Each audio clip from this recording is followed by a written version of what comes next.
The events of the movie begin at a joyful party aboard a luxurious ship, where everyone is having a good time amidst the joy and happiness, except for a little girl named Katie. She seems bored and lonely as she spends her time alone. Katie has a word game she plays with, but her boredom continues to haunt her. Suddenly, the ship's captain appears and offers Katie an invitation to join the dance at the party. The ship's atmosphere becomes more pleasant, and everyone participates in the dancing until a certain machine is activated. It starts pulling a very thin wire that stretches across the dance floor. With incredible speed, the wire passes through everyone on the floor, cutting them in half. The guests begin to fall one by one, surprised and terrified. The captain and Katie are the only ones left standing. As the wire passes over her head, it reaches the captain's head, and the ship tears in half in front of the girl, horrifying her and causing her to scream in fear. Moments pass, and the turn comes for the sea rescue team, who work on rescuing ships trapped at sea. Their leader, Murph, confronts the challenges and dangers they face. Katie and the other characters must survive and overcome the devastating consequences of the mysterious series of events affecting the ship and its passengers. The team tries to save a ship that had sunk, but its weight is too great, and they can't tow it with their ship. Murph orders them to abandon the abandoned ship because if it sinks, it will easily drag them all down.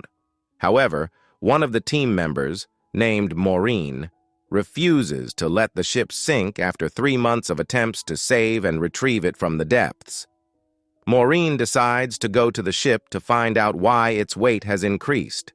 When she enters it, she discovers a large crack through which water is leaking, causing its weight to gradually increase. Murph orders her to leave the ship immediately, along with Mandry, who is with her, but she jumps onto the ship and begins welding the crack. Her colleagues descend after her to help, and they become the reason the ship doesn't sink. They return safely to the port and sell the ship for a large amount. The entire team goes to celebrate their achievement. A man named Jack approaches them and asks to speak privately with Murph about a job. Murph tells him that those sitting with him are his team, and if he has something to say, he should say it in front of all of them. Jack introduces himself and says he works on a patrol plane over the Gulf. He saw a large ship appear suddenly in the ocean a month ago. He tried to contact it via radio but received no response. The ship is in international waters, so the Coast Guard has no control over it, and it is far from the usual shipping routes. Jack continued monitoring the situation until he saw the ship floating aimlessly 2 days ago, confirming it was abandoned. He came to offer them a deal. They rescue the ship, and he takes a percentage of its sale value, regardless of the amount. Murph asks Jack to leave them for a while to discuss the matter among themselves. Murph presents the opportunity to the team, saying the ship could be worthless or worth millions. Since they just returned from the sea, he suggests an equal share for anyone joining the trip because he intends. Murph speaks to Jack and negotiates his share down to 10% instead of 20%. Jack agrees on the condition that he accompanies them to the abandoned ship. They all agree and begin their journey. They spend days at sea, and Santos, who controls the vessel, notices the ship approaching on their radar. He calls for Murph to come immediately, but the ship suddenly disappears from the radar. Santos is certain he saw it, but it vanished. The ship appears in front of their vessel, and Santos tries to evade it, narrowly avoiding a collision at the last moment. They are shocked to see the ship, as it is well known. The team leader informs them that this ship disappeared in 1962, and no one has known what happened to it or where it went since then, as it vanished without a distress call. Since then, every captain and sailor has searched for it without success. According to maritime law, the ship becomes theirs, because they found it after 40 years of disappearance. Part of the team boards the ship to ensure it is intact and seaworthy, as rust might have compromised the entire structure. They move cautiously inside the ship, uncertain of the stability of the areas they tread. They enter the ship's halls and find a working clock that chimes loudly when it stops, startling everyone. They continue walking and find the word game that Katie had, sitting on a table. The game moves on its own and spells out, "Welcome aboard the ship." Murph informs them that the ship once carried 600 passengers from Europe's elite and a crew of 500. Meanwhile, Greer, who is on the rescue ship, tries to contact Murph, but the network cuts off, and he finds no way to reach them. The rest of the team continues exploring the ship until they enter a corridor where Mandry falls, but Maureen catches him before he drops. At that moment, Maureen sees Katie, the little girl, standing in front of her, noticing she hasn't aged a day despite 40 years passing. Then, she vanishes suddenly. The rest of the team tries to pull Mandry up before something terrible happens, while Maureen remains in disbelief at seeing a child on the ship. They keep walking until they reach the captain's cabin to check the logs.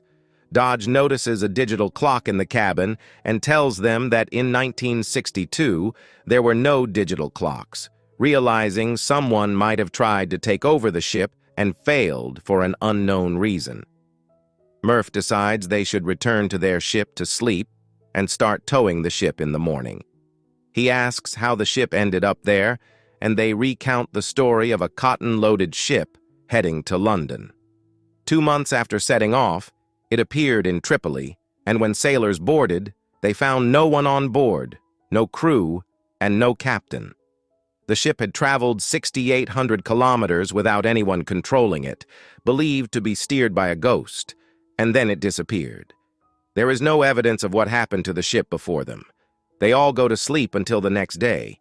The team discovers that the damage to the ship is a large crack in the hull, leaking significant amounts of water inside. They decide to repair it as quickly as possible, using their available resources. They choose not to inform anyone about it until they repair and move it to establish their ownership, ensuring no one knows their location. The team starts working on the ship except for Santos, who stays on their vessel to fix the engine and prepare it to tow the large ship. Murph distributes tasks to the team to finish the work quickly. Maureen moves through the ship until she reaches the swimming pool and notices bullet holes in the wall. She descends into the pool, trying to understand what happened. As she exits, she sees Katie standing before her, startling Maureen and causing her to fall on her back. The severe fall injures her head, with blood seeping into the cracks. Jack appears and asks what happened, and she tells him she saw a little girl who suddenly vanished. They continue walking away from the pool, which suddenly fills with blood and bodies. They keep walking until they reach the storage area, where Maureen opens a door to check for water behind it. As soon as she opens it, water bursts out along with numerous bodies. The bodies appear to be only a month old or less, leaving them clueless about their identities. The door they came through closes, and another door opens, as if the ship is directing them on a specific path until they reach a room with an old car. Jack admires the car, as it is worth millions now. Maureen tells him they should leave the ship immediately and not stay any longer. As they pass by the car, they notice something moving inside a nearby box. They open the box to find many rats and gold bars. Maureen quickly looks for Murph and the others to show them the gold she found, but she hears a voice calling her from the kitchen refrigerator. She enters to find the source of the voice, and suddenly 2 ghosts appear and attack her. She soon realizes that Mandry and Dodge played a prank on her. Maureen gathers everyone to show them the boxes of gold they found.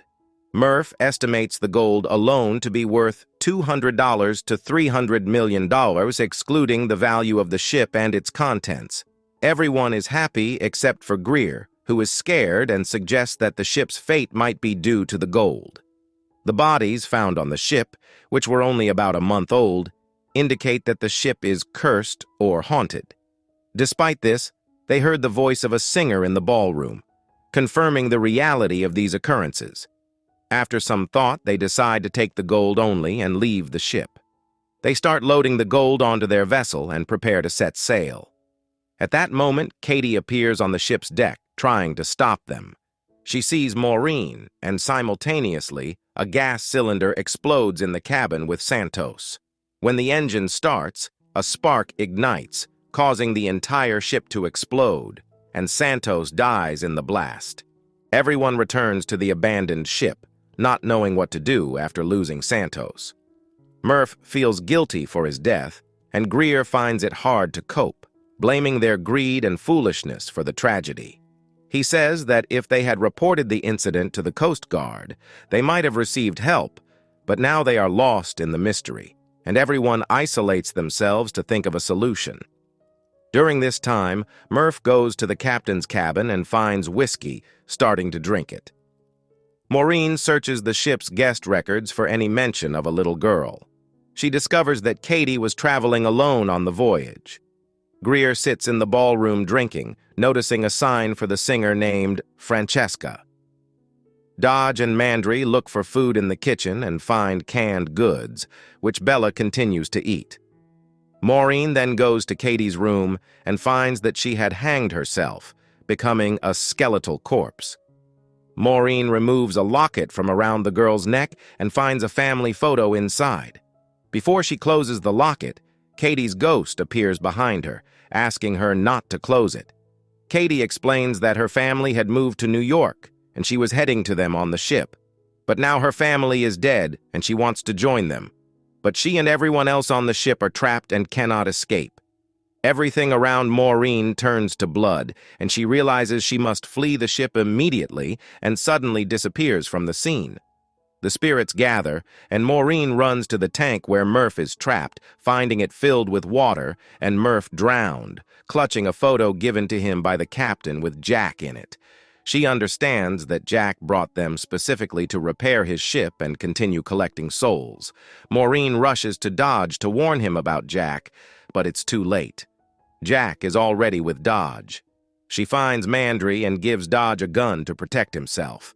When she goes to where Mandry is, she finds him dead, having been pulled into the ship's engine, which had started up and shredded him. Jack tries to leave Dodge behind, but Dodge stops him, and they fight until Dodge shoots him with the gun. Jack pretends to be dead, but the bullet didn't affect him. Dodge finds Maureen preparing to blow up the ship, knowing it mustn't reach the port. Dodge doesn't believe her and tries to stop her, but she insists. At that moment, his form changes back to Jack's, revealing he had been impersonating Dodge to influence Maureen. He confesses he is a demon collecting souls like Maureen collects ships, and that even if she blows up this ship, he will continue gathering souls. Jack tries to throw her into the water and kill her, but she manages to set off the explosives, causing the ship to sink and Jack to perish.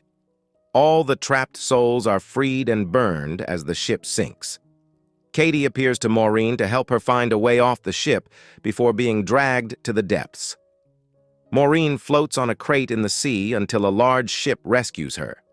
Once they reach the port, she sees wooden crates similar to those that held the gold being loaded onto a new ship, with Jack behind them, continuing his soul-harvesting mission. She tries to stop him but doesn't make it in time,